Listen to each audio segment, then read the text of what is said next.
A 392 Hemi, a Tremec 6-speed manual, 45 volunteers, 4 weeks, and one veteran firefighter who spent his entire life helping everyone else. This is the story of a 1974 Dodge Challenger that went from a primer gray project car sitting in a garage to a fully built pro touring Mopar. And it happened on national television. This build was featured on the TV show Search and Restore, hosted by Tim Strange. The concept is simple. Find someone who deserves it, take their unfinished project car, and transform it into something they never could have imagined. And the owner of this Challenger? He was the perfect candidate. His name is Ty Cardona, a 46-year-old firefighter from Hillsboro, Missouri, a veteran, a family man. When Ty was a teenager, his first car was a Plymouth Barracuda. He loved that car. But like a lot of young men, he had to sell it to start a family. 26 years later, his kids were grown, and he finally tracked down a 1974 Dodge Challenger to scratch that Mopar itch. But life kept getting in the way. The car sat in his garage, partially disassembled, waiting for a day that never seemed to come. That's when Search and Restore stepped in. Tim Strange and his team picked up Ty's Challenger and hauled it back to the shop. Over the next 4 weeks, 45 volunteers from across the country descended on the build to turn this forgotten e-body into a modern pro touring machine. And 4 members of the all-speed customs crew from Muskegon Heights, Michigan, were right in the middle of it, handling bodywork and fabrication. Now let's talk about what makes this car special. The 1974 Challenger was the last year of the original Challenger run. By '74, the muscle car era was dying. Emissions regulations had choked the engines down, the oil crisis had scared buyers away, and the big block options were long gone. A stock '74 Challenger came with a 318 V8 making about 150 horsepower. Not exactly earth-shattering, but that's exactly why this build is so satisfying.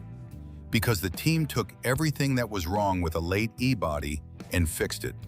The first week was all about metal work and rust repair. The car went up in the air and the team started addressing decades of neglect. Bumper bolt holes were welded shut. Rust patches were cut out and replaced with fresh steel. The body panels were straightened, the gaps were tightened, and the shell was prepped for the custom work that was coming next. And that custom work was extensive. The front and rear bumpers were cut and narrowed to give the car a tighter, more aggressive stance. A custom metal chin spoiler was hand-fabricated and welded to the front end. Out back, All Speed Customs built a custom rear spoiler into the deck lid with a subtle swoop in the center, giving the car a modern look without losing its '74 Challenger identity. Exhaust cutouts and air diffusers were added to the rear valance. The factory window trim was replaced with permanent steel additions, and the glass was bonded flush into the body like a late model car. Under the hood, the original engine was pulled and replaced with a late model Hemi. Now the show initially mocked up a 5.7, but by the time the build was complete, this car was running a full 392 cubic inch Hemi V8. The engine was built with Summit Racing internal components including Wiseco pistons, a custom comp cams camshaft, an Indy Cylinder Head intake manifold, and valve covers. The ignition runs an MSD Hemi 6 controller with Excel coil packs. Fuel delivery comes from a fast dual-quad EZ EFI setup, which gives the engine that classic dual-carb look while running modern electronic fuel injection underneath. The exhaust exits through Doug's street rod headers, and the front accessory drive is a complete March Performance billet setup with alternator, power steering pump, and AC compressor all integrated into one clean package. The whole bay was painted to match the body in DuPont yellow, with custom sheet metal covers hiding all the computer electronics and fuel injection wiring underneath. When you pop the hood, it looks like a classic Hemi. That was intentional. The transmission is a Tremec T56 Magnum 6-speed manual from American Powertrain. And this isn't just a transmission bolted to the back of the engine. American Powertrain supplied the complete kit: hydraulic clutch pedal, clutch, shifter, mounts, and even the rubber pedal pads. Everything you need to do a proper 6-speed swap without a single trip to the parts store.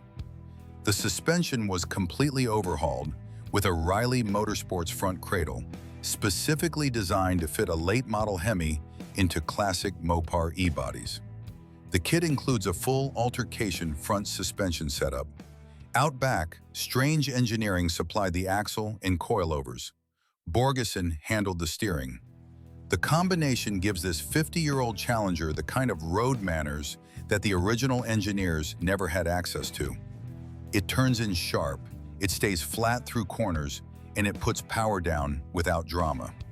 Stopping power comes from stainless steel brakes, who supplied big, drilled, and vented coated rotors with heavy-duty calipers, pads, brake lines, and a master cylinder with booster, front and rear.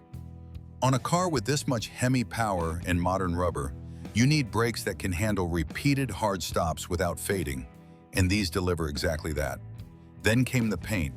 Tim Strange laid down a vibrant DuPont Chroma Premier Yellow with charcoal accent stripes running across the hood and down the sides. Over 1,500 hours went into the build by that point, and the paint had to be perfect.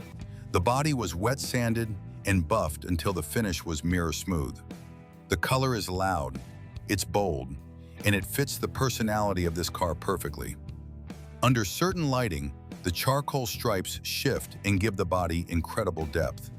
The rear taillights were even lightly smoked to blend with the overall color scheme. The car rolls on NewGen chrome wheels, wrapped in Mickey Thompson Street Comp tires. The fitment is clean, aggressive without being overdone, and the chrome pops against the yellow body.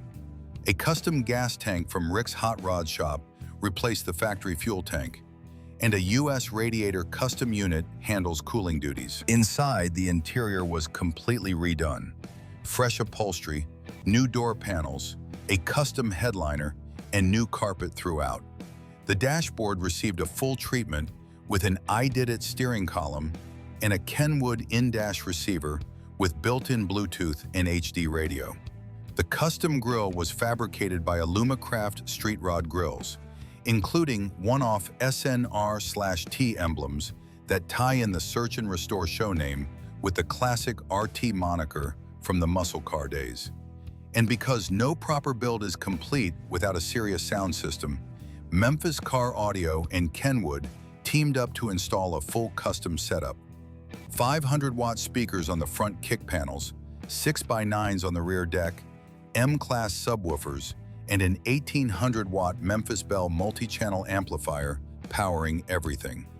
The car also received a K40 Electronics RL360i radar and laser protection system, making it virtually invisible to law enforcement. The entire build was wired with sound and heat-damping material from DEI, and the car was finished with Year 1 interior and exterior trim, panels, hardware, and seals throughout. What makes this build truly special isn't just the parts list, it's the story behind it. 45 volunteers gave up their time and traveled from across the country to build this car for a man who spent his entire career running into danger to help strangers. Firefighters, mechanics, painters, fabricators, all working together in 20-hour shifts over 4 weeks to turn a forgotten Challenger into a one-of-a-kind pro-touring Mopar.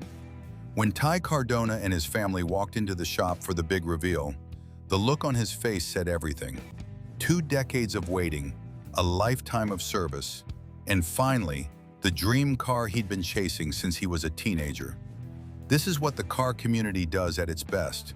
It takes care of its own. Built by All Speed Customs, Muskegon Heights, Michigan.